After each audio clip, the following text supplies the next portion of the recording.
I'm not exaggerating when I say Pixar's Elio is an absolute disaster at the box office, but is the film itself good? Well, I just watched the movie, so here's my full spoiler-free thoughts on the best and worst parts of it and why I think it's flopping so badly at the box office. And let's start with the box office talk, because yes, this movie has the worst domestic opening ever for a Pixar film with $21 million in its opening weekend. So for comparison, the previous worst opening for Pixar movies have been Onward with $39 million in the opening weekend, and then Elemental and Toy Story both with 29 million, but you have to remember Toy Story is 30 years old, so 30 years of inflation also affect this number. Now, even though Elemental opened pretty badly, it did make a lot of money over the following couple months, especially overseas, so that doesn't mean Elio is officially dead in the water yet. The budget of the film on its own was $150 million, adding in all the advertising and marketing costs, it was around $300 million to break even. Now, I do disagree with the reason that this movie's flopping, because everybody online's pointing to the fact like, oh, this movie had no marketing, I didn't even know it was coming out, which yes, is a problem, and I don't think the first trailer for this movie was definitely good or anything at all, like it didn't really make the movie stand out at all. But I hate the excuse of people saying like, oh, Disney just didn't market this film, I didn't know it was coming out, that's the reason it flopped. Like, yeah, maybe you didn't know this movie was coming out because you are a grown man, but like Disney spent $150 million on the advertising of this movie in addition to the budget.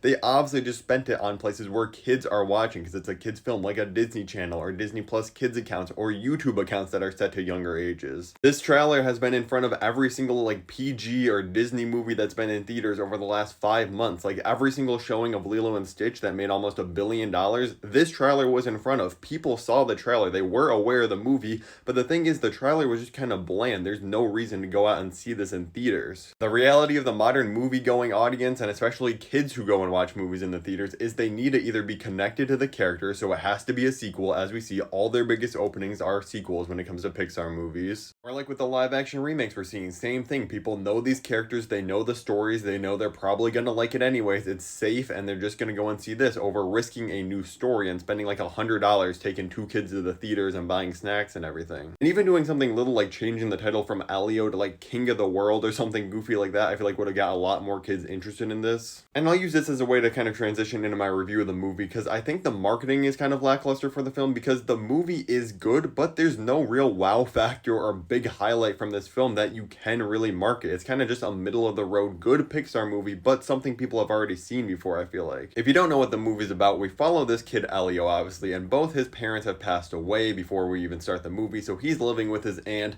He doesn't really have any friends, he's kind of a misfit, and he's super obsessed with space. That's like his big way to escape his reality, kind of. As you've seen in the trailers, one day he successfully gets abducted by aliens, which is like his dream, but they make a mistake and think that he's actually the ambassador of Earth. The movie's kind of just this like light sci-fi adventure through space of him learning about all these different alien cultures, kind of trying to help them out with stuff, and obviously hiding a secret that he's not the ambassador of Earth. I do think this is probably one of the greatest looking Pixar movies of all time. Like obviously every Pixar film, the animation and art style is always great, but this movie in particular is really colorful. I feel like a lot of the uses of color are really great. Like I said, you know, when you're watching a Pixar movie, it's never going to be a bad looking film. They will always nail that aspect. Now, I will say, I feel like Pixar normally does a great job of making kids films that are watchable by all ages, and everybody from a different age can take away something different from the film, and that's definitely still true of this movie, but out of all the Pixar film, it definitely feels like one that's geared towards the youngest audience yet. Now, Elio still has some of those just really good, more emotional moments, especially towards the end of the film, that will hit all ages in the exact same way, and probably more so parents watching this film,